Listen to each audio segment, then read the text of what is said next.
शंकर सिंह।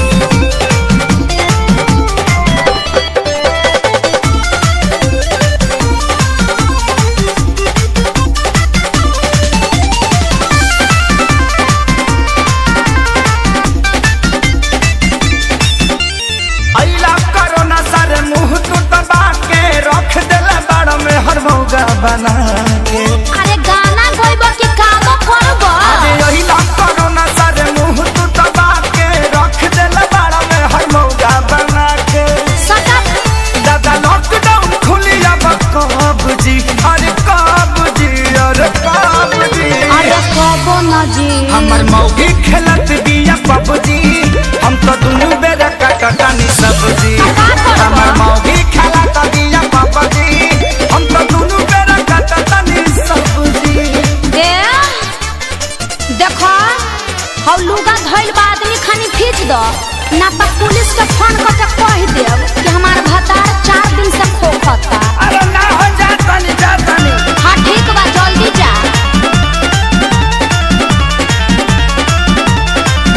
घरवा में सूती उता करतिया सहो, फूकी फूकी चूल्हा हमारा निकलता कैसे हो। अरे घर में मत छोड़ो प्रदूषण हो जाए। घरवा में सूती उता करतिया सहो, फूकी फूकी चूल्हा हमारा निकलता कैसे हो। झाड़ू लगाई फिर पोछा लगाई, अपन दर्द के तना ले बता। हाँ तो बैठ के हुड़बा। बहुत दिन तू देखला ए राम जी, अरे राम जी, अरे राम जी। हमर मौगी खेलत बिया पबजी, हम तो दुनू बेरा कटकानी सब्जी। हमर मौगी खेलत बिया पबजी, हम तो दुनू बेरा कटकानी सब्जी। आ सुनो आलू बैंगन काट के मिक्स सब्जी भी बना दी हो।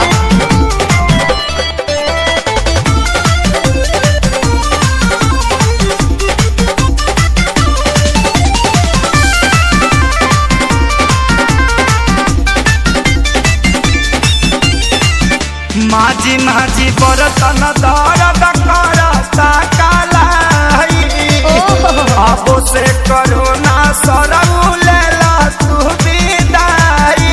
सार साहू मत करो, चुपचाप काम करो, ई जाए वाला नहीं थे। माझी माझी बरतन दर्द करता कालाई, अच्छा अब से करोना सरऊ लेला तू विदाई। रहे खेसारी के हीरो में बड़ा नाम हो, सोनू सुधा को साथे भइले गुलाम हो। सफे रोवे घर में बैठी डभ जी, अरे डभ जी, अरे डभ जी। अल्ले में ला बच्चा। हमर मौगी खेलत बिया पबजी, हम तो दुनू बेरा कटकानी सब्जी। हमर मौगी खेलत बिया पबजी, हम तो दुनू बेरा कटकानी सब्जी। चुप रह जानू, रिवाइटल खा के काम करत रह।